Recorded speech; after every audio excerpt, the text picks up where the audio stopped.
My do not disturb works this time too. I figured that out. I So turned the email notifications off on mine yeah. too, so yeah. Let's start the show. Hello, everybody, and welcome to another episode of the Triangle Defense, where we give you weekly episodes on basketball content here, college basketball, NBA, trade ideas, top 10 lists. We do it all here. I'm your host, Alex Ortega, And I'm the co-host, Jonathan King. and we have a lot of stuff to talk about. But first, got to see how my buddy John is doing. How was your weekend, my guy? It was all right. They a lot of ruckus around Wrigleyville. Grateful Dead were in town. Oh, So yeah, that's right. you had hippies and stuff walking outside my window of my apartment, honking their horns and stuff like that. I thought hippies were supposed to be, peaceful and docile or whatever. You would think so, yeah. No, they No. were rampant. Yeah, I went out on 6th Street last night with some coworkers, and I'll admit it got the best of me. Yeah. I was on one of those, those little like Lime scooters. Oh yeah. So I'm drunk off my ass at this point, and I don't know why I thought it was a good idea to ride one of those going down 6th Street. Luckily, I did not get hurt, but yeah, that was how I spent my Saturday night. So I had something on my mind. I've been playing a lot of 2K since it came out, and Quite a I bit, saw yeah. yeah, and I saw a TikTok regarding this too. So I needed to know what you thought. Is there a 2K song from any of the soundtracks that lives in your head rent free? Yeah, there's a couple. Yeah, I have a few too. I think it was in the game. It was called Clint Eastwood from 2K14. By the Gorilla Gorillas? song. Oh yeah. Yeah, That's a good one. It was either Sunshine in a Bag but I think the title was Clint Eastwood. That's Clint Eastwood. Yeah. Yeah. Okay. And then in 2K16 had that one song that I don't know the name of it. I think it might have been Little by Little. I hear the beat is literally just some guy going little by little by little. I probably 2K16 is my favorite 2K of all time. Mine as well. Yeah. So that one, there's a song from that one. It's Selena Gomez and one of the DJs. I think it's Zed. It's like, I want you to know that it's yeah, that one. Really? Yeah. I don't know why. I really like that one when that game came out. And then in 2K17, it's funny. So I was reminded of this. Me and my friend were at a bar a few weeks ago, and you know that one song? It's like roof is on, but no. You know what I'm talking about? Oh yeah. Yeah. Like fucking yeah, that was on the radio a ton. That year. Yeah. Because it came on at the bar, and my friend was like, "You remember this song from two? It's called Gold." I don't know where. Yeah. It came on at the bar, and my friend was like, "You remember this from 2K?" I was like, "Oh yeah, I actually do." Yeah. Another one was in 2016.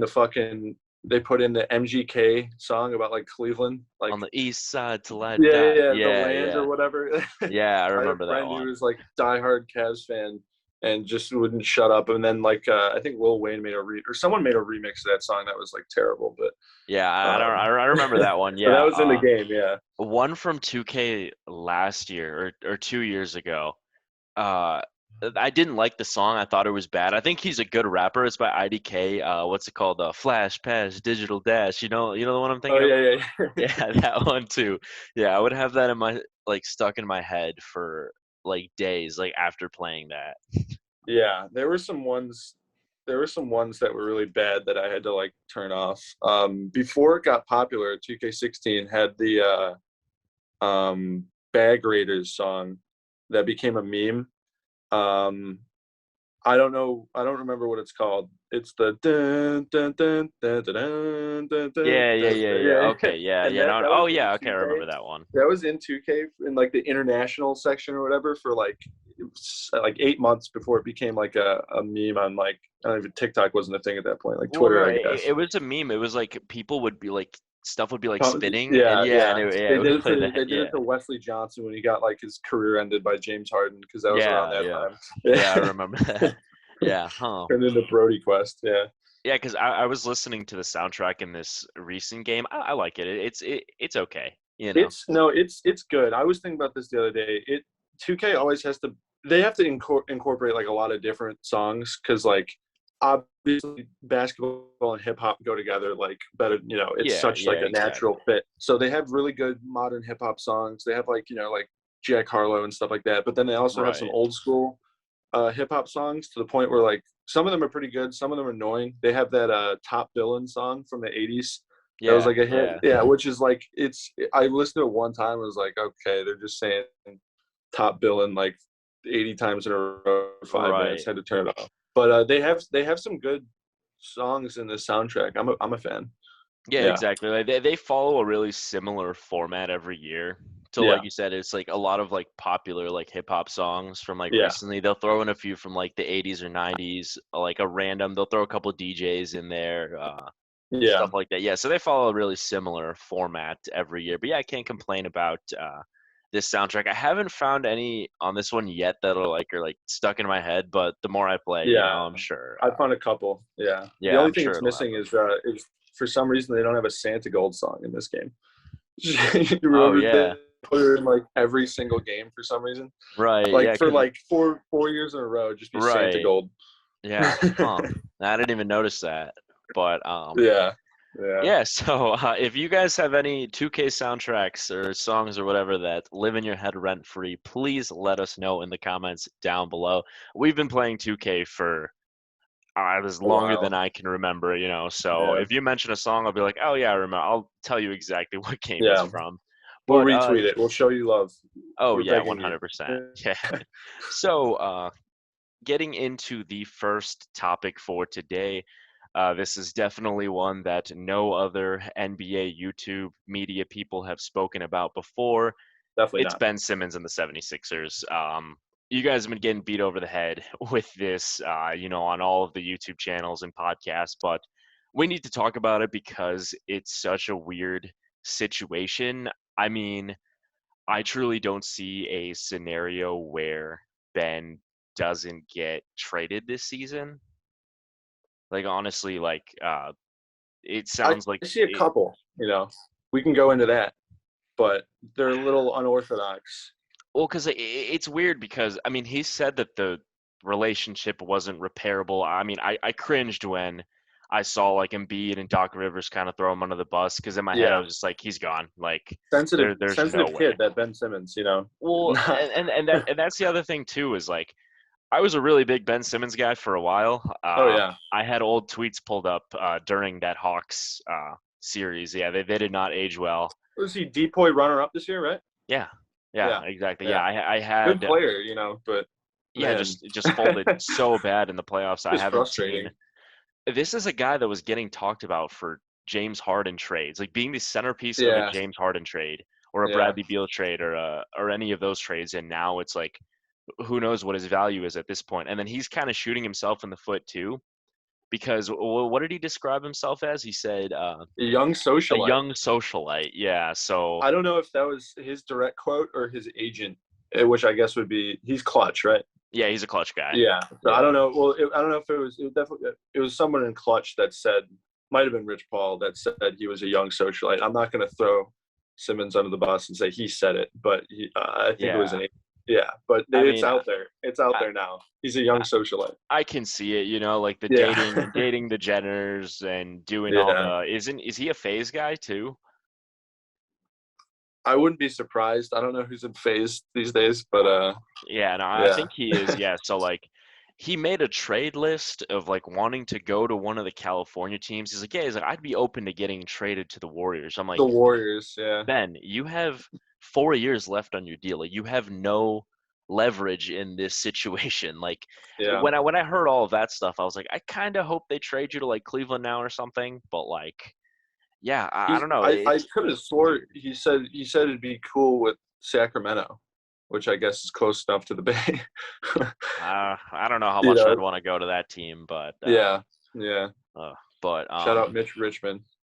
You hear yeah, that the other day? Yeah, yeah. yeah, That could be Ben Simmons. Yeah, yeah. yeah. I I'd mean, say his leverage is more or less he signed with Clutch, who is now like the boogeyman of the NBA where it doesn't matter how long your contract is or what your situation is. If you want to go play for a team in California or a team that LeBron's on, you're They'll gonna make it. They'll make it happen. you're gonna bolt out of there, or else you're gonna get nothing in return. Right. Yeah. Yeah. That's the thing is like, because that's the other thing is there a scenario where he doesn't get traded and he holds out? Like, I truly don't think he suits up for, because training camp is in what, like a week or two? Yeah, I think 2 weeks. Yeah. So yeah, it's September, end of September. Yeah. So I truly don't see a scenario where he shows up to training camp and he's all happy and all of that to join the Sixers. I think both parties kind of know that it's over.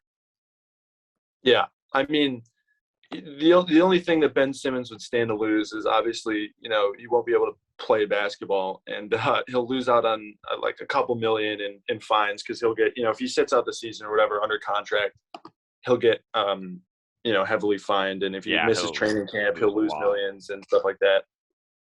I think there's two very interesting things that could come out of this, and I say interesting as in the grand scheme of NBA, I guess history could come out of this. The least interesting thing at this point would be if Ben Simmons got traded. I think. Right. Yeah. Right. He gets traded for what? He's been linked to Minnesota. I think he's been linked to Portland by Sixers fans that want Damian Lillard on the Yeah. Sixers. But two things that I think could happen, and we could talk about both of them. The first one being Daryl Morey just says "fuck you, Ben Simmons" and doesn't trade him, because his value is low enough. He could call his bluff and say, all right, Ben, we're not trading you. There's 4 years left on your deal. You can Right. either come back to the team, or we're just not going to get rid of you. Because at this point, I mean, what is Minnesota going to give Philly that Philly's going to be okay with taking? Well, You know, because that's the thing is like Daryl Morey is not like a pushover or anything. right? He's not gonna get rid of Ben just because. I know we're in the era of player empowerment and all of that, Mm-hmm. but still, like with 4 years left on your contract, I don't, because I just don't see him having any kind of leverage or say in this. If Morey wants to keep him, he'll keep him. And I think he'll be like, whatever. I know there's tension. I know the fit is weird, but I'm not going to get rid of a 3-time All-Star, Defensive Player of the Year runner-up, former Rookie of the Year, first overall pick for nothing. So in going back to what you were Right. saying about Minnesota, I don't think they're excited about Malik Beasley and some salary filler and picks. I Yeah. don't think that really is what Especially Philly wants. a team that, if they don't start winning meaningful playoff games soon, I'm not talking about second round games. I'm not even talking about win 1 or 2 games in the ECF. They better start winning soon, because if they don't, Tobias Harris is going to get older, and Embiid's going to get older. Their core Hmm. is not getting any younger. And they do have some young, exciting guys that they can mess around with. They have Tybal, they have Maxey, Paul Reed, but Period. Yes, sir. it's really, they're really in deep, deep danger of being a treadmill team. I don't Right. see them I'm not excited about the Sixers this year. I don't think they can go to the finals. I think there's a lot of teams better than them, and there's even teams that aren't better than them that can beat them in the playoff series, as Atlanta proved last year. I don't think Atlanta's a better team, but they won. No. Yeah. Exactly. Yeah. And I don't think Doc Rivers is going to be a ceiling raiser for them. I think we know what Doc Rivers is as a coach, and he's not a coach that's going to elevate these guys to play better than the sum of their parts. And I mean, so he it's was. really, the Sixers are in danger of, the process is in grave danger. Yeah. I mean, he The was running process is like in jeopardy. 10-man rotations in like Game 7. I'm just like, what are you doing? I figured he was a more experienced coach than that, but Yeah, yeah, that's and the thing. it's Going back to Minnesota as well too. One of the only scenarios I could see being able to put together a trade for Simmons would have to include D'Angelo Russell. And how does that right, rub Karl Anthony Towns? Is like you just traded his best friend away from the team, and a guy that is already people are kind of assuming a move might happen soon, with right. him demanding a trade out of there. So I think his best friend getting traded out of town could probably do it for him. Yeah, yeah, and the Minnesota's in a a hard spot as well. They want to be a treadmill. They wish they could have Right. mediocre amounts of playoff success, and they just can't get there. Partly because the West is so tough, but also because they just had, Cat has had the only real supporting cast he's had that has done anything was when Jimmy Butler was on the team and hated every single person around him. Yeah, they got bullied into the playoffs, like him and Yeah, Andrew Wiggins. Like that wasn't yeah, like we're gonna do this together, guys, and we're gonna play team basketball. No, they were bullied to making the yeah, eighth seed, yeah. which is Jimmy pretty Butler dragging hilarious. teams and saying we're going to the fucking playoff, you fucking bums. Hmm. Yeah, it worked.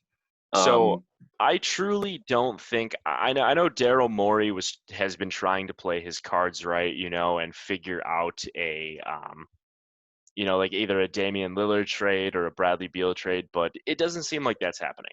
no, So I think it's time to start looking at other options before things get really awkward in Philadelphia. So I've put together a few trade ideas. I don't know if you've came with any in your notes today too, but I have a few that I think could be solid runner-ups. Because like I said, I don't see a Lillard or Beal trade happening before the right. season. So then, I mean, maybe it comes up to the deadline, but I don't know if, like I said, if Simmons is gonna hold out until the deadline, if he's gonna, well, I don't know what's gonna go on, because like I said, it just doesn't seem like a good situation in Philly right now. So the first trade idea that I have thought of, I think the Sixers should have been more open to this trade when it first came up, but I understand not wanting to take the first offer out of like desperation. So I would trade Simmons and Tyrese Maxey for Malcolm Brogdon, TJ Warren, and 2 first round picks. So this works for Indiana because Simmons is the most talented player in this deal, and he still Right. has the highest potential in this deal as well too. Indiana's a team, like you said, a treadmill team. They haven't had a legit star since Paul George. Paul And you're George. not somebody that gets free agents. You're not someone that has like, I mean, when's the last time they picked in the lottery? I don't even remember. It's Was it Miles been. Turner? I don't think Miles Turner was a lottery pick. Was he Yeah, 14? 14? Turner went like 10th. Yeah, I believe Miles Turner went number 10. So yeah, I mean, why not take a swing at, like I said, a former number one pick, number one overall pick, who's a three-time All-Star and a Defensive Player of the Year. And this works out for Philadelphia as well too, because you bring Malcolm Brogdon, who kind of helps that, perimeter creation that they need very bad. So you're starting Brogdon at the one. It depends how you want to go with the lineup. If you want to go all offense, you'll throw Steph Curry at the two. If you want to throw some Yeah. defense in there, you'll start Matisse Thybulle. And then we'll have TJ Warren at the three, Tobias at the four, and Joel Embiid. So Joel Embiid with all of that shooting around him, I think, I mean, do I think they go to the finals? Do I think they beat the Nets? Do I think they beat the Bucks? Maybe, maybe not. But I definitely think it solves a lot of the problems that they had currently with Ben. Right. Yeah, commenting on that, I like the trade for the Sixers a lot. Brogdon's a smart player, almost more of a shooting guard than a point guard, but he's a smart passer. He's not going to rack up assists too much, but he's going to, Yeah. he's a decent enough facilitator where he could run the one. And Warren is the picks come into question because the Pacers never struck me as a team that want to make a swing for the fences kind of move like this, Right. especially giving up 2 first round picks. The thing that would motivate them to do that is, let's say, new coach with a lot of pull, Rick Carlisle comes in and says, I'm not a huge fan of Brogdon. I'm not a huge fan of Warren. If we want to go get Ben Simmons, who, another thing is Ben Simmons. Do you think Ben Simmons wants to play in Indianapolis? No, no, no. I definitely don't. The young Right. socialite probably does not want to spend his mid-20s in Indianapolis. But like I said, I think this would be Daryl Morey just saying, whatever. This might be the best deal that I can get if a Damian Lillard trade isn't ideal. And like I said, like with 4 years left on your deal, I don't know how much say he thinks he really has in this. Yeah. So I think it's good for both teams all around. And then India, like even just talking about the Tyrese Maxey thing too, you get a promising young Yeah. point guard there too. I don't know what happens with the fit then in Indy. I don't know how well Simmons and Sabonis play next to each other, but I think Simmons and Miles Turner is actually a really good pairing with, Turner being able to space the floor. And like, I mean, he's not exactly like an Embiid to where he needs to be in the low post, to be productive. It's like he can Yeah. space the floor, and Simmons can have room to do what he does best. Yeah, I'd say Simmons would play more next to LeVert at the one. Probably he'd be the facilitator, the playmaker on the team, and you could run a lineup of Sabonis, LeVert, whoever at the three, and then or Simmons at the one rather, LeVert Yeah. at the two, Sabonis and Turner if they And at don't the trade. three, you'd probably be running like Jeremy Lamb. Yeah, Yeah, yeah, yeah, something like probably. that. Which Yeah, that's a maybe solid lineup. the week. Yeah, I think they're a better team than they were with Brogdon and Warren then probably. But still, I mean that team would probably be like a 6 seed at the highest. So I yeah, mean which I think is okay in Indiana, honestly. right. But I mean, yeah, it's a move that down the line could blow up in their faces, especially if Simmons doesn't want to re-sign. It'd take a lot of convincing, and right. especially because if Rick Carlisle rubbed Luka Doncic the wrong way, reportedly, I think Ben Simmons would outright hate him.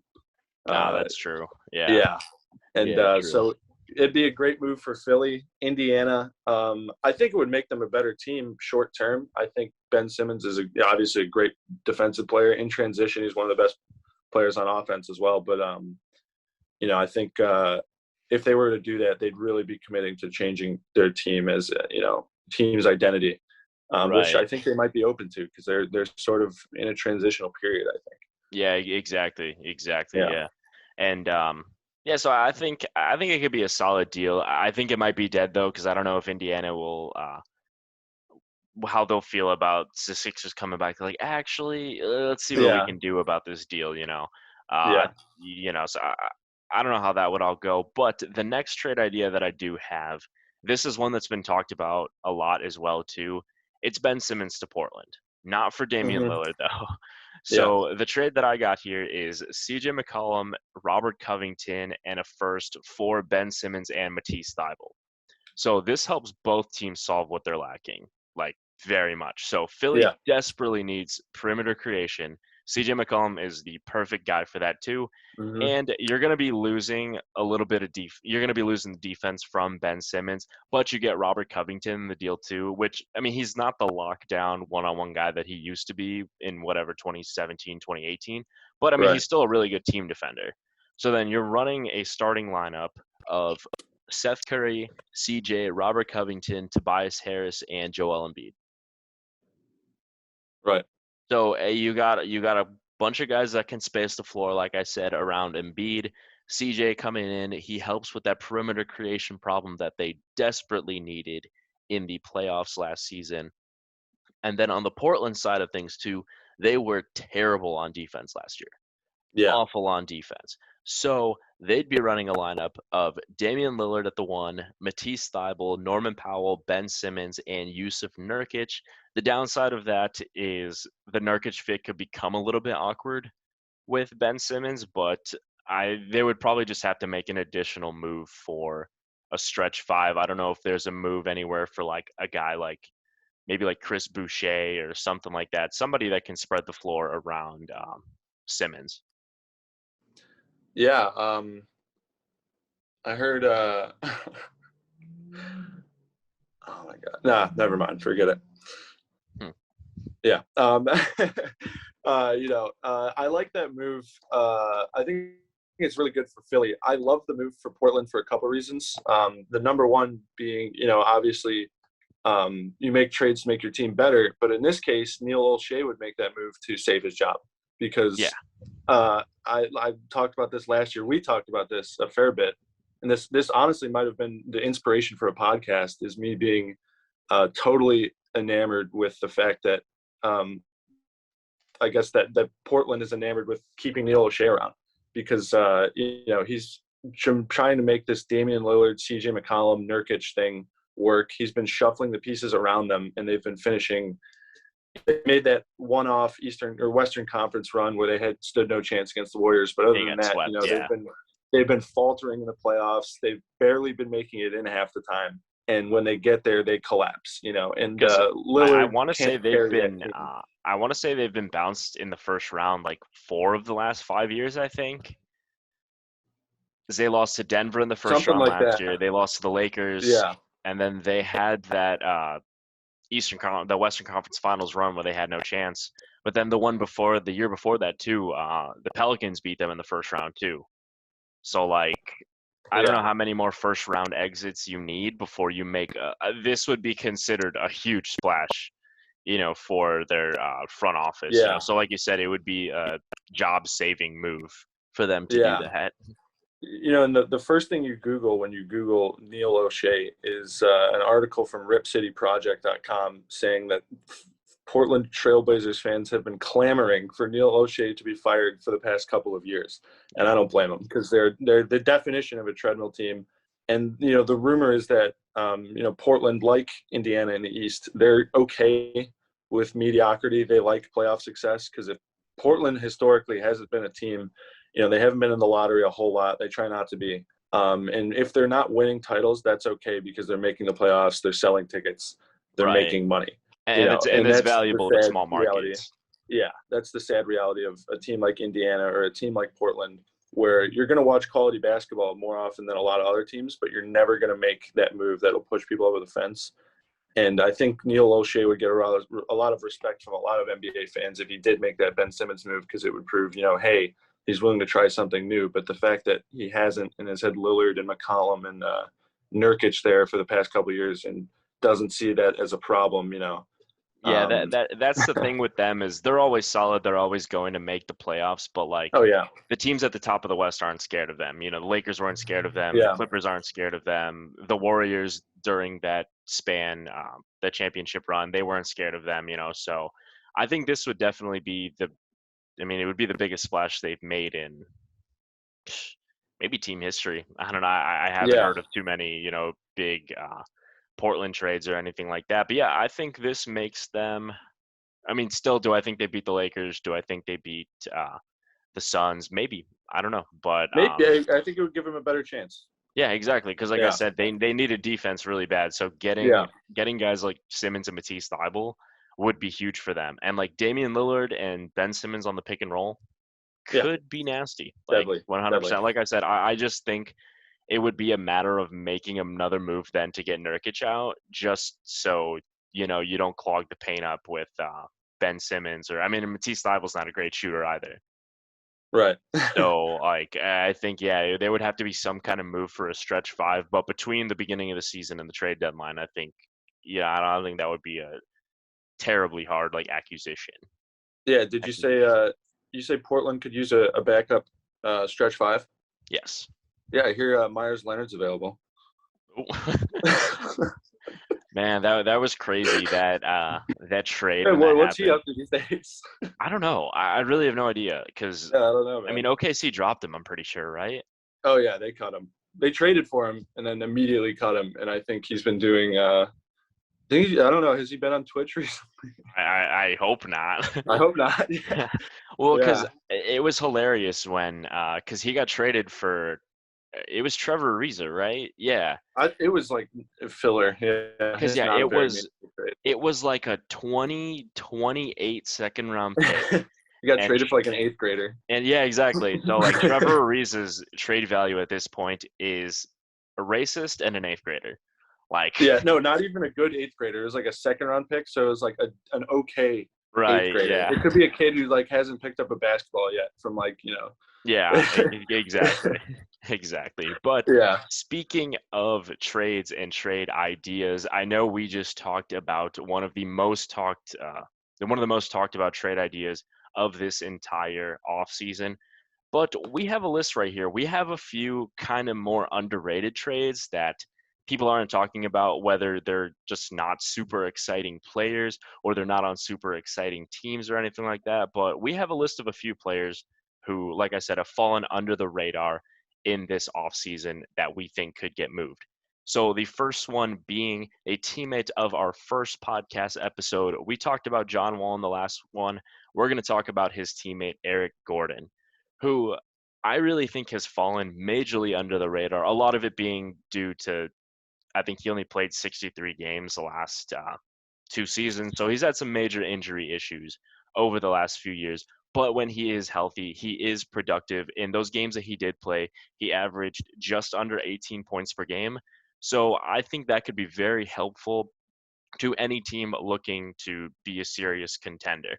And the move that I really like for that is Eric Gordon to the Pacers for Jeremy Lamb and Justin Holiday, and probably a first round pick somewhere in there. So I really love that bench unit then of TJ McConnell, being a facilitator, and Yeah. he's actually a really good defender. He's a very underrated defender. Eric Gordon being the Oh, yeah. 3-point threat, and they added Torrey Craig in the offseason too. So Torrey Craig being that like switchable wing right there. So I really do Right. think that would be a great addition. Or even there might be a world where he starts at the 3 or anything like that. So I think Eric Gordon would be a really good addition to the Indiana Pacers. What is a trade that you've thought of? Well, actually, I was just going off what you said. I think, Eric Gordon in general, so you look at what he's doing. So he's on a 4-year deal, which, usually guys in the upper, most of these guys on our list, underrated. So like, Oh, yeah. but Houston has no reason to keep him around. He's 32 years old, averaged 18 a game last year, but like, it was the Rockets But most of the time. What did they win, like 17 games or 15 Yeah, games or something? and Yeah. he was de facto best player on the team when Christian Wood was hurt, which was a lot. But I think Eric Gordon can be pretty good on any team.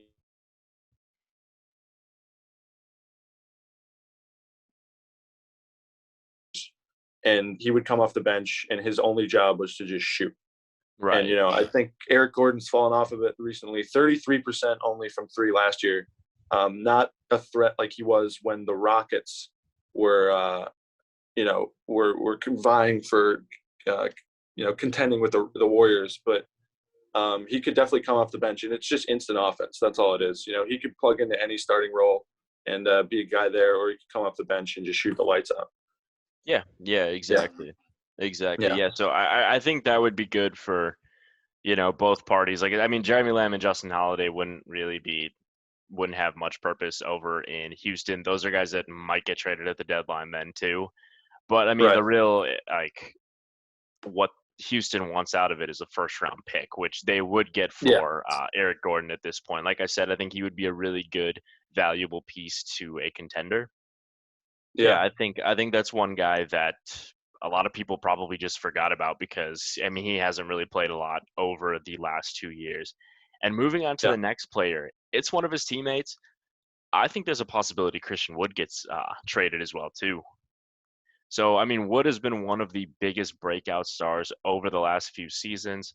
I was really unsure what his future was going to be there because, like, when Harden got traded, because when that trade happened, when they got Christian Wood, or no, they got him in free agency, right? Yeah. Yeah, no, they signed him. Yeah, I was like, oh, okay, cool. And they signed him on a good deal too. Like, that's the thing, is they got him for a steal as well too. Yeah. And I mean, I wasn't sure what was going to go on after Harden got traded, but I mean, his first season in Houston was productive when he was on the floor. He averaged 21 and 9 on 51% shooting, and he's a great player at 26, which is not old, but that still doesn't fit the Rockets' timeline. To where by the time the other guys develop, I mean, he's going to be either in the middle of his prime or closer to the end of it, So I think it would be smart to probably just move him and really get the most value that you can out of him right now.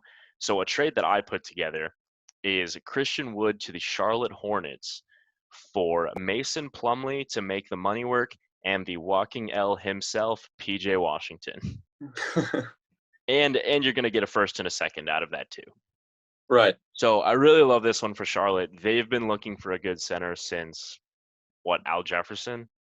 Yeah. I mean, Al Jefferson was an all-star in way back when. I don't know. Dragged them to the playoffs in 2014, I believe, as an 8 seed. Yeah, and they got smoked by the Heat, I think.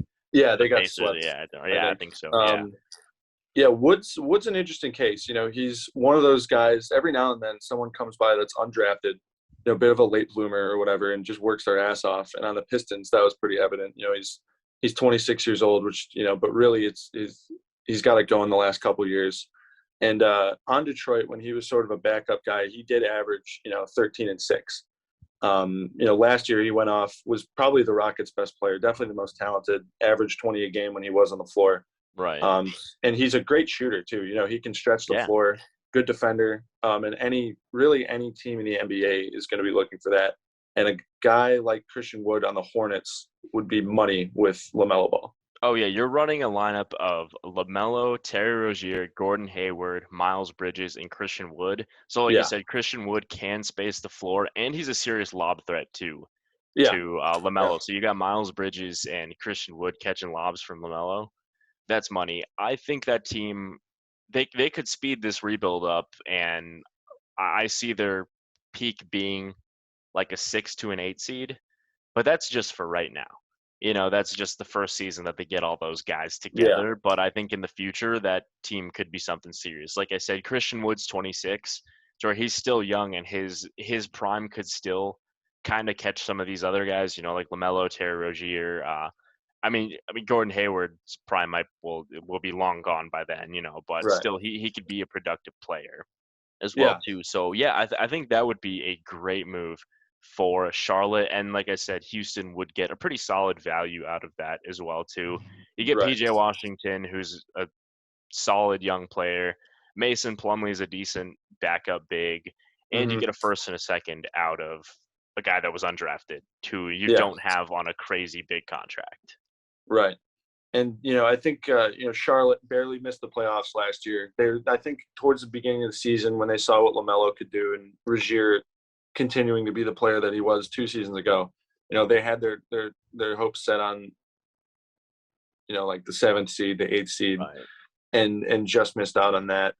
Um, but like Charlotte, they don't want to be 12 seed, 13 seed anymore. They don't want to become a treadmill team. And if they get Christian Wood, they could definitely be in position to build off of that and attract more talent.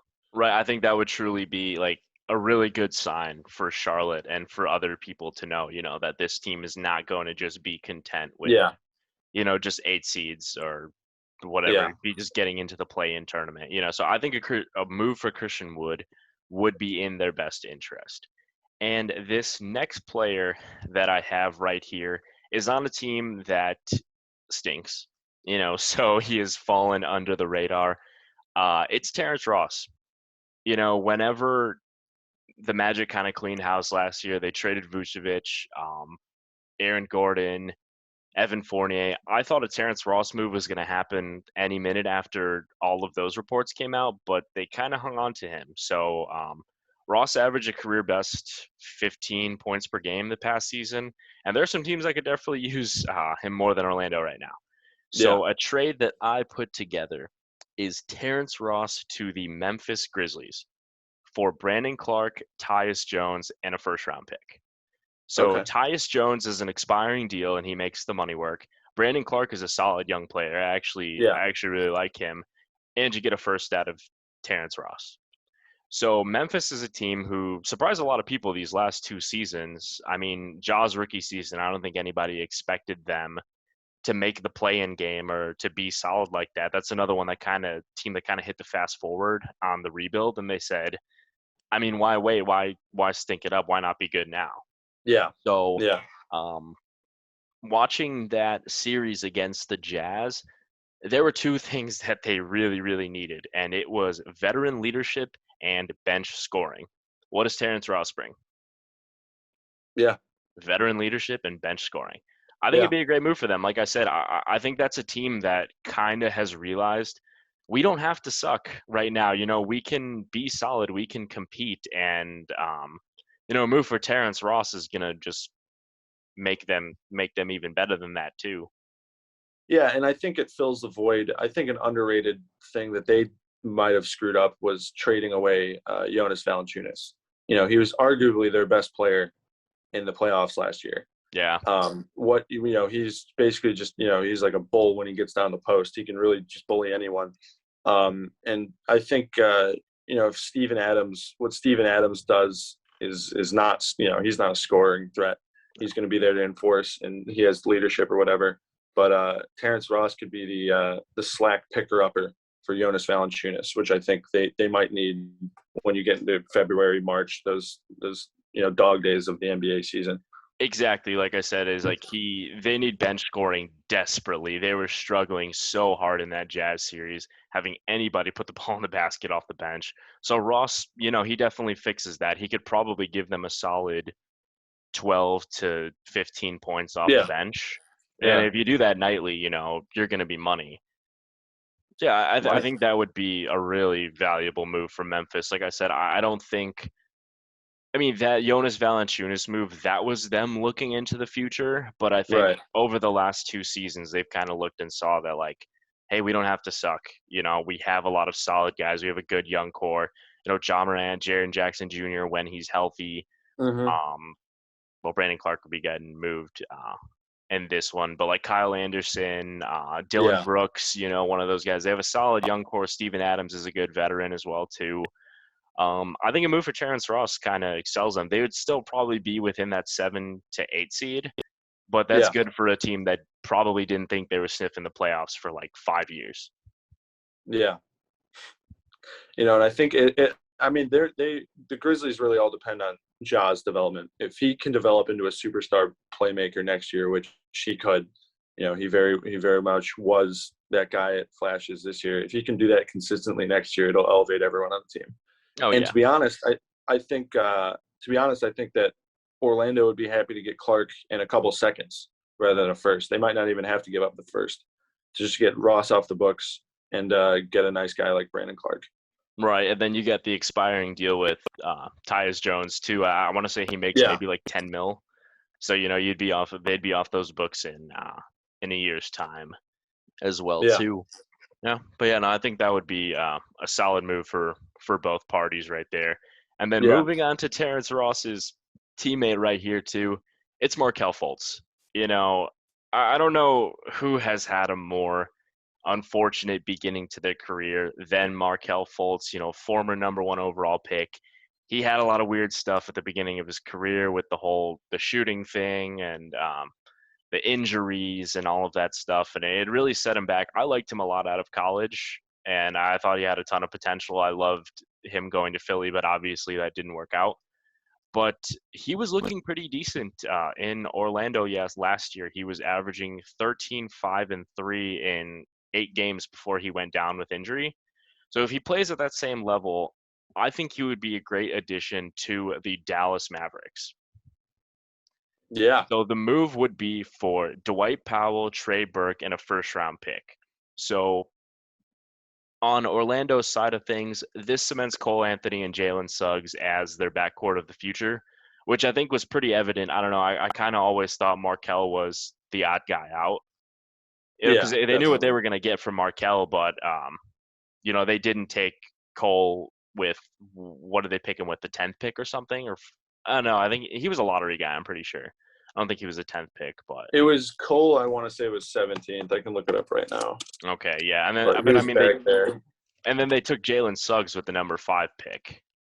Yeah, Cole Anthony was 15th pick last year. Okay. So we're right out Yeah, of the lottery, but yeah, still, yeah, I think that cements those guys as the backcourt of the future in Orlando, and you just try to develop those two and see how they really work out. And then Fultz would step into Dallas and be the secondary ball handler, take some pressure off of Luka. I mean, they really needed that last season in the playoffs as well too.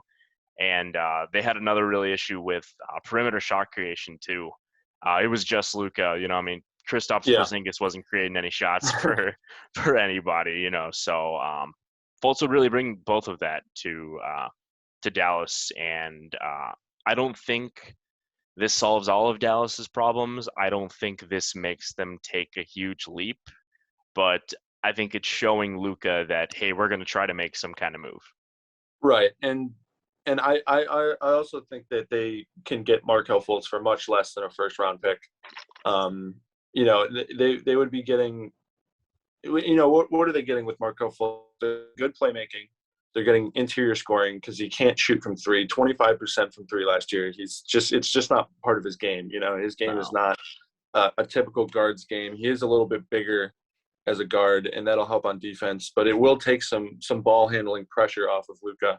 Exactly. And then for the Magic, the obvious thing that you brought up is it frees up guard space in their backcourt. Not just Cole Anthony and Jalen Suggs, but R.J. Hampton is sort of an interesting case. Yeah. They might want to get the ball in his hands a little more, and doing that, Markelle Fultz would have to get traded. I also have Gary Harris, and a guy that I liked out of college who sort of lost his way is Iggy Brasdakis from Michigan. Yeah. And exactly. Yeah, now kind of it clears up that kind of logjam. Yeah, exactly. Yeah. Exactly. And then Dwight Powell is a solid backup center as well too for whatever that's worth in Orlando, Yeah, and I think the Magic would be happy with a couple of seconds, a solid guy like Dwight Powell. And I think if the Mavericks want to take a chance to make Luka happy, that would work, especially with their new coach. And they've had some philosophical differences, I'd say, in Dallas this offseason, as evidenced by a couple exposés involving Mark Cuban and Haralabos Vulgaris, the new.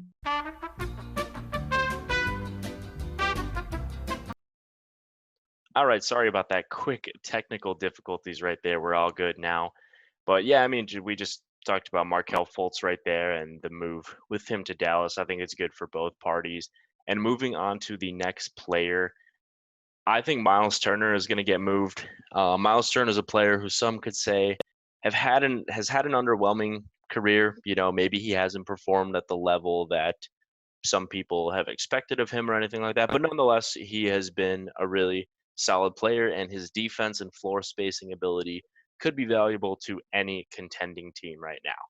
So me personally, this is a move that's been talked about for a little bit too. There's been a few different variations of it. I would trade Miles Turner to the Warriors for James Wiseman, Jonathan Kaminga, and a first-round pick. Yeah. Going back to what Turner can do, it has been a bit underwhelming, especially when you compare him to a lot of other Texas big men. Right. Jarrett Allen,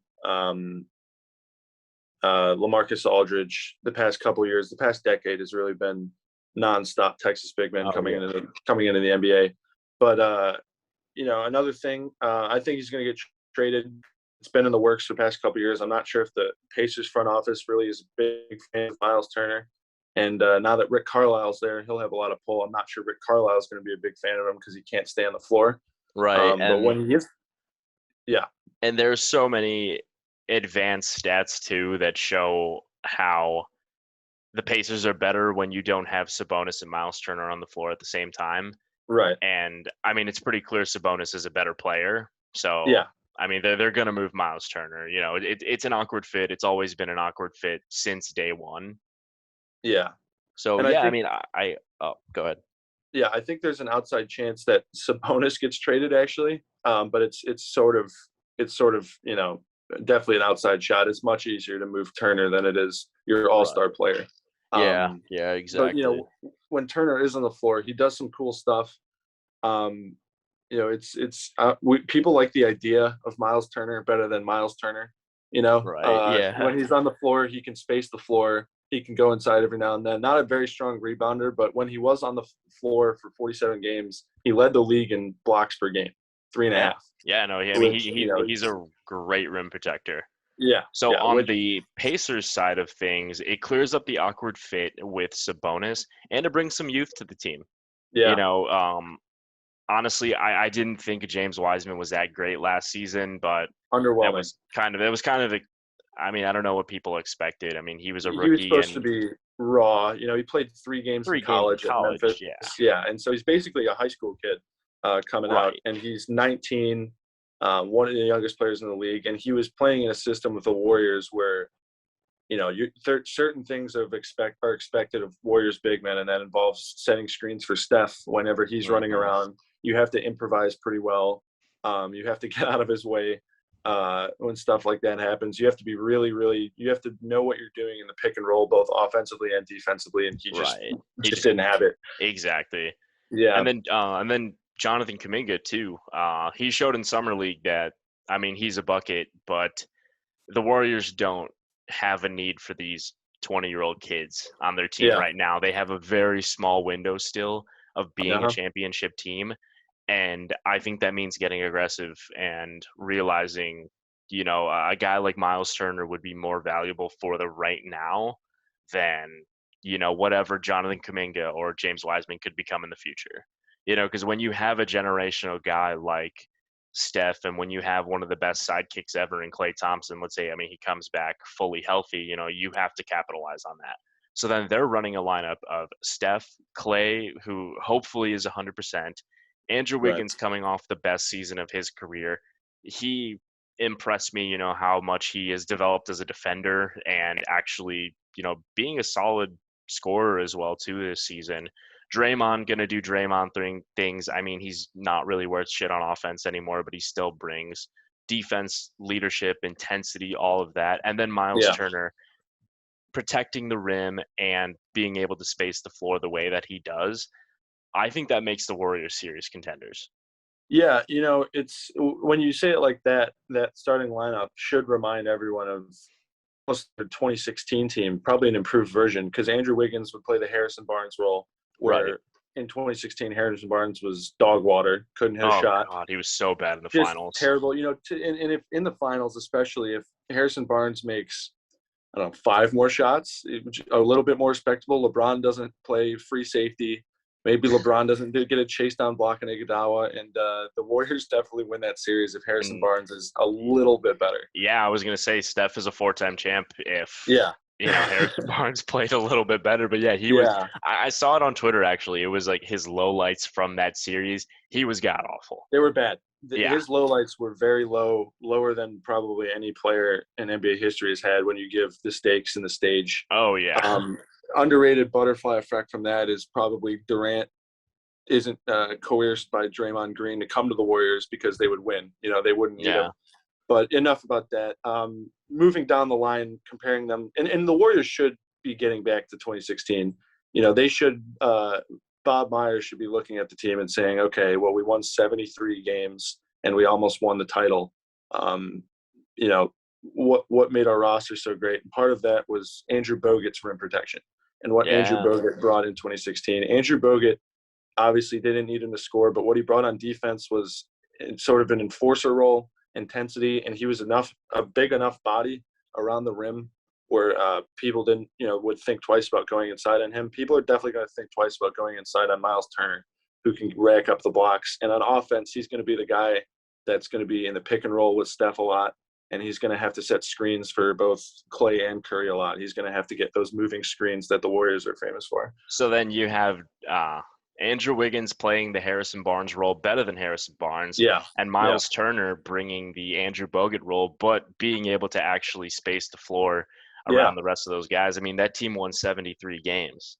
Yeah. And if Steph plays the same way that he did last season, like I said, I think the Warriors are legit contenders, but I think they just need to realize we don't have a need for these 19-year-old kids on the team right now. I mean, you probably keep Moses Moody around maybe just to have like one young guy on the team. I like Moody. I think one day he'll be a great player, but it's not going to be tomorrow. So no, they don't need it right now. Yeah, no, 100%. Yeah. I think there's a lot of questions surrounding the Warriors roster. Klay's injury being the biggest question mark. Draymond's regression. How much worse is slower and unathletic is Draymond going to get? But in terms of Miles Turner's fit, I think it works.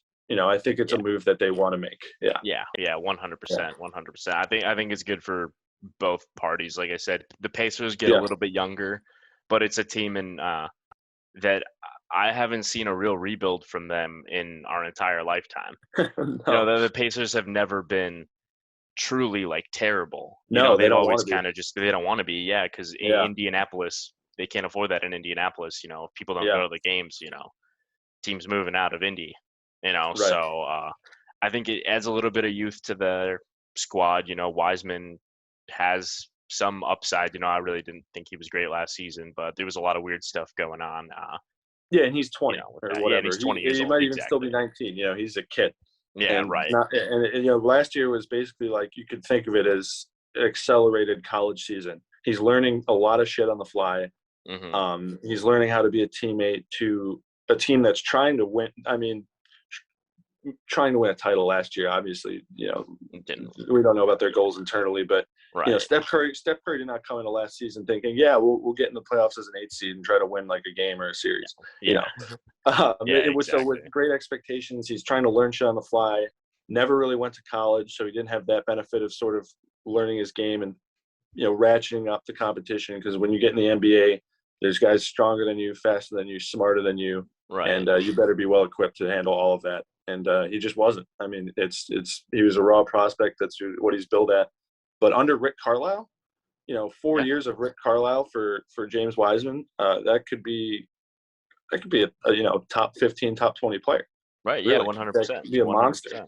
Yeah. Yeah. Definitely. Yeah. So, I definitely think it's a move that the Warriors should consider, and it would be if they want to win another ring. They got to capitalize. They got to do it fast. They got to do it fast. Yeah. Exactly. Yeah. That's the thing. But if you guys enjoyed today's podcast, if you liked our conversation about underrated trades, I know, like I said, everybody's talking about the Bradley Beals and the Ben Simmons and all that. So we wanted to take it in a little different of a direction and talk about guys that have fallen under the radar. So if you enjoyed this, please make sure to hit the thumbs up. If you guys have any underrated players that you think might get moved, please drop a comment down below. We would love to have that discussion with you. And we'll be back again next week for more basketball talk. Yeah. And another thing, if you're on YouTube watching this and you hated it, YouTube, if you comment and dislike on YouTube, it still gives to the analytics traction. It promotes the pod. Yes. So if you hated it, comment what you hated about it. Ratio plus L plus young boy better. Unsubscribe. Yeah. So comment that you hated it. Maybe give a thumbs up for sympathy, but please let us know. Exactly. But and then follow us on Twitter as well too. TT Pod. At TTD Pod. TTD Pod. Yes. Yeah. Follow us on Twitter as well too. We'll be keeping you guys updated with some stuff on there. We'll have a lot of our basketball discussions on there as well too. So if you enjoyed, please, like I said, thumbs up. Any support is appreciated, and we'll be back next week. Alex, signing out. You want me to sign out too? No. Okay.